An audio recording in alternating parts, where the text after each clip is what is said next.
Hello, in this video I'm going to show you how to make delicious and fluffy homemade marshmallows. These are great for so many occasions, but my personal favorite is right on top of a steaming cup of hot chocolate. I start out by measuring 2 tablespoons and 1 teaspoon, or 7 total teaspoons, of gelatin. I add the gelatin directly into the mixing bowl and then cover it with a half cup of cold water. Using gelatin is what gives our marshmallows a shape. If we bloom with hot water, the gelatin hydrates unevenly and the strength is compromised.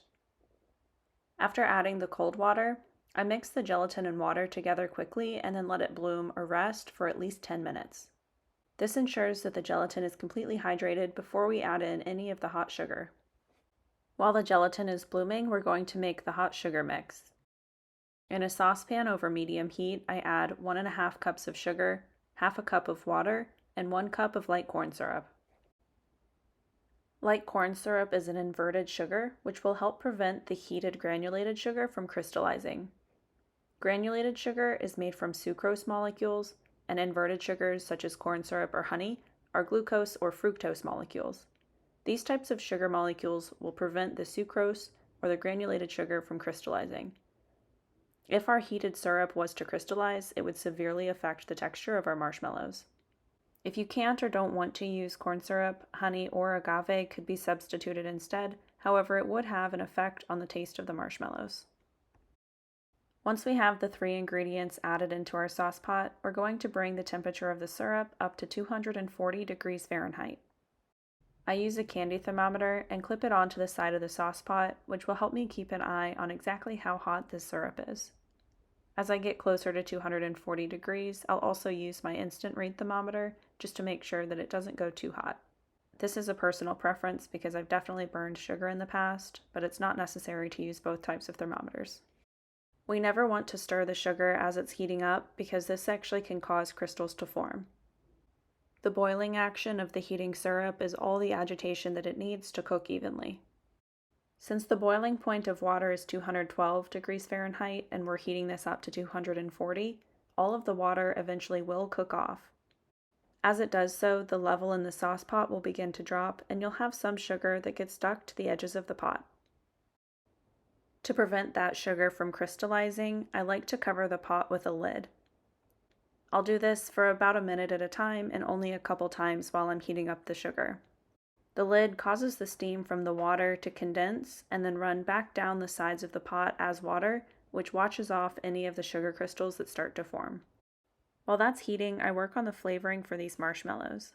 For this batch, I add all the seeds from 1 vanilla bean pod. I absolutely love this flavor in marshmallows, and it's so good with anything that you pair it with. Back to the syrup, about a minute later, I remove the lid from the sauce pot. I'm going to speed this up now so you can see how the time lapse looks of this sugar heating up. Once the temperature hits about 210 degrees Fahrenheit, I put the lid back on for the second and last time just to wash off any of those sugar crystals on the edge of the pot. Again, I don't cover the pot for more than 1 minute. Once I'm above 210 degrees Fahrenheit, all the water has boiled off and there's not a lot of value left in covering the syrup anymore. After about a minute, I remove the lid, and here you can see I'm just a bit below 220 degrees Fahrenheit. After a couple minutes, I start checking the temperature with my instant read thermometer.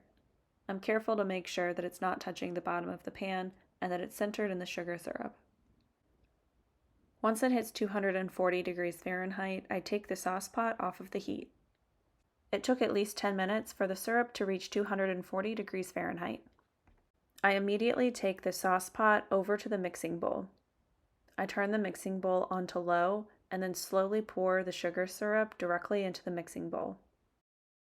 The sauce pot that I'm using is going to start cooling pretty quickly because it's made of metal, and some of the sugar that stays in the sauce pot isn't going to be warm enough to go into our marshmallow mix. This means that any syrup that you see left in the sauce pot does not need to be scraped into the bowl. This can cause crystals to form in the marshmallows. You can already see on the very lip of the sauce pot where some of the sugar is cooled down and no longer flowing.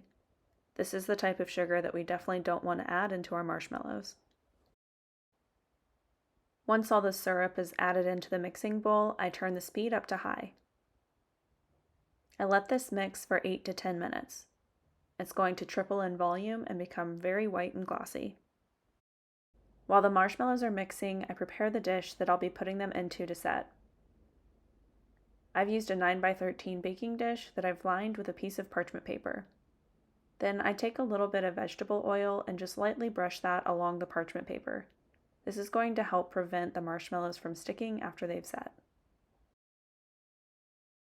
Within the last minute or so of mixing the marshmallows, I add in any extracts for flavoring. In this case, I'm adding vanilla extract. I add it in the last minute because most extracts are alcohol-based, and alcohol vaporizes over 170 degrees Fahrenheit. If I added the vanilla when I first started mixing the sugar syrup, the alcohol would have vaporized and the vanilla flavor wouldn't come through as strong. I turn off the mixer once the marshmallows are done. You can tell they're done because some of the marshmallows are starting to stick to the edge of the bowl, and you're not adding any additional volume to the overall size. Then I turn out the bowl of marshmallows into the prepared 9x13 dish. This is the first time where I'll use a spatula to scrape the edges of a bowl. At this point, we're not worried about crystallization because we've already whipped air into the marshmallows and they're almost done. The last step after spreading the marshmallows into the pan is to let them set. The marshmallows need to set for at least 4 hours at room temperature. I don't recommend putting these into the refrigerator to set because it can actually cause the marshmallows to dry out. Once the marshmallows are set, simply lift them out of the baking dish using the parchment paper. I sprinkle down some powdered sugar onto the cutting surface and then lay the marshmallows on top of the powdered sugar.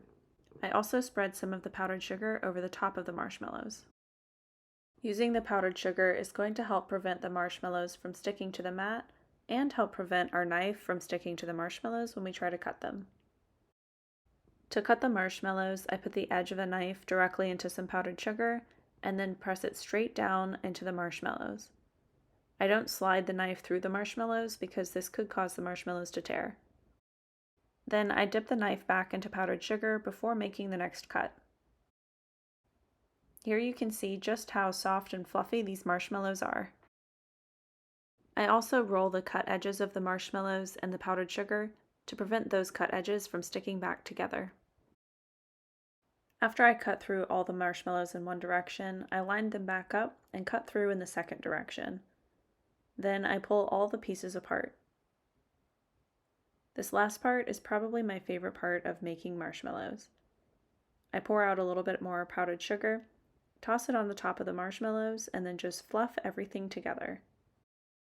The powdered sugar will go on any of the sticky edges of the marshmallows, which again prevents them from sticking together once we put them into storage. I like to store these in a gallon-sized Ziploc bag with all the air removed so that they won't dry out. It's definitely helpful to have any powdered sugar on the edges of the marshmallows first to prevent the marshmallows from sticking to the bag.